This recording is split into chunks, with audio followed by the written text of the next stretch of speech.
Since the back end of last year, boxing fans have been spoiled by stacked Saudi Arabian megacards featuring some of boxing's biggest names.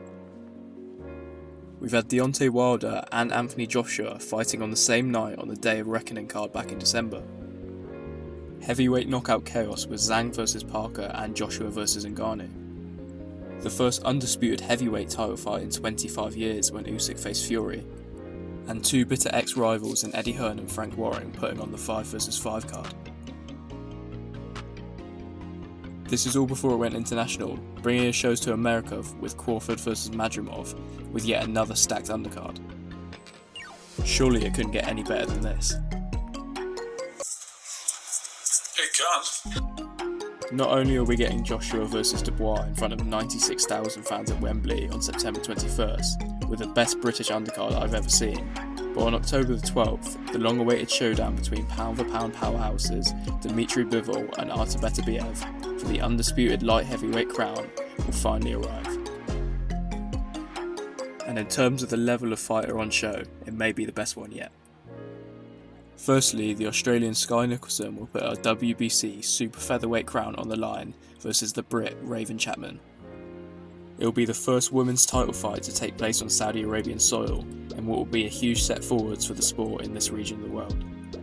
But aside from that, it should also be a very good fight, with both women 12-0 and 9-0 respectively. Sky is being promoted well by Matchroom as one of the next female boxing stars, and I believe that she will come through this one as well as she continues to progress in her career. Next up, we have the hugely exciting and popular Ben Whittaker taking another step up in his career as he faces Liam Cameron. Cameron is vastly more experienced than the Olympic silver medalist, with a record of 23-6 compared to Whittaker's 8-0, and he has never been stopped. Cameron also pushed Lyndon Arthur to the distance in a competitive fight back in June, which shows he can hang with some of the bigger names in the domestic light heavyweight scene. However, for me, this remains a good bit of matchmaking for Whittaker, who will be expected to show all of his usual flair and control proceedings as he looks to add another credible name to his growing record.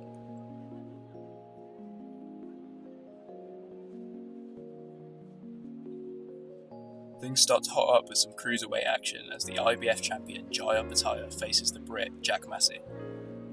Jaya will naturally be a considerable favourite, as he is backed by many to be the best in the division.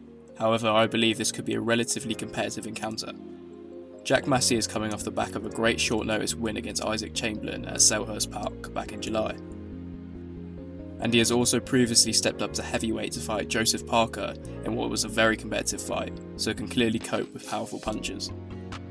There has been a lot of talk regarding Opetaia facing the WBO champion Chris Billam-Smith, so there is a slight risk of Jai not being 100% locked in on the task at hand.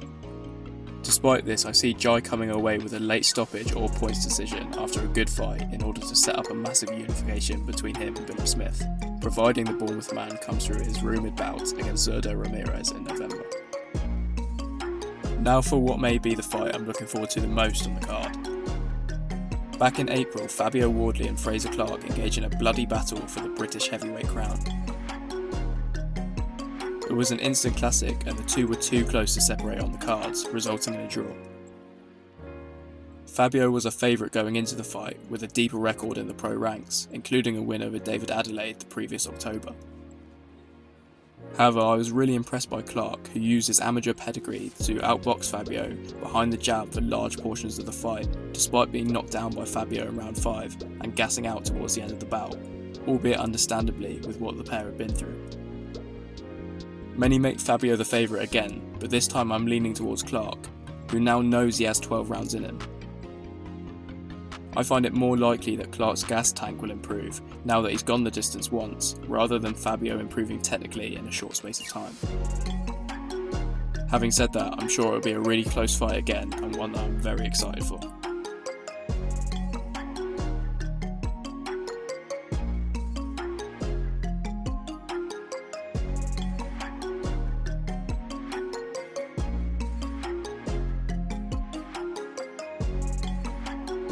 Then we have the return of Chris Eubank Jr. against the Pole Kamil Szeremeta. Chris will have had over a year out of the ring following his impressive comeback victory over Liam Smith last September. I really like Eubank Jr. and I think he's looked the best he ever did against Smith in the rematch. but he is about to turn 35, so in my opinion he must be more active following this fight, as he chases legacy-defining big nights.